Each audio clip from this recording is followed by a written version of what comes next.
Hello, Women's March on Asheville.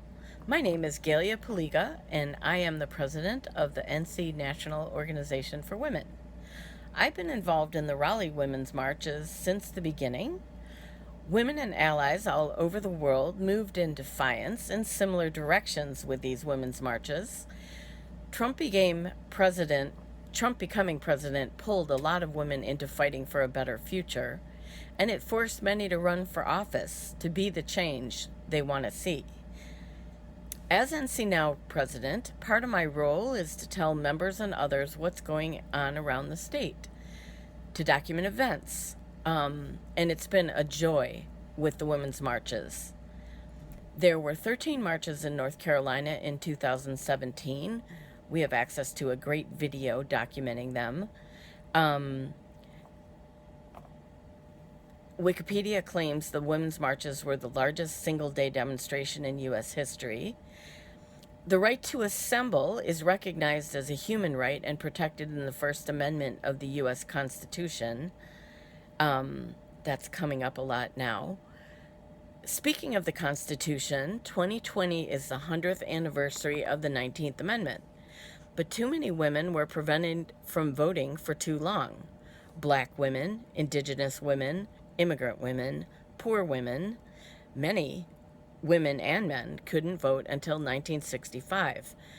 And now there's voter suppression again, unfortunately. Just look at Georgia and North Carolina.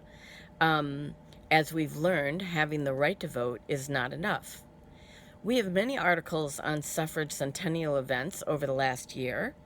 They began with the She Changed the World kickoff event in September of 2019 at the state capitol in Raleigh. This was organized by the state and included many, many women's organizations. Then our coalition put together an event last summer, When Women Gather, Uniting for Positive Change.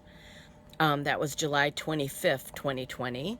And this event evolved, as did so many things this year with the coronavirus.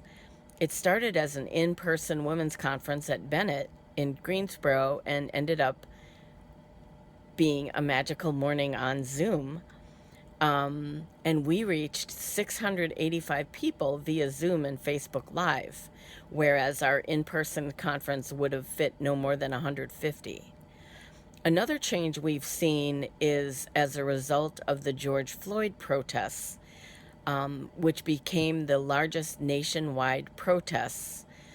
They started May 26th, and they're saying that 15 million to 26 million estimated participants, which is amazing. At our Now State Conference on October 9th, Dr. Valerie Johnson is going to speak about racial justice in the justice system for women.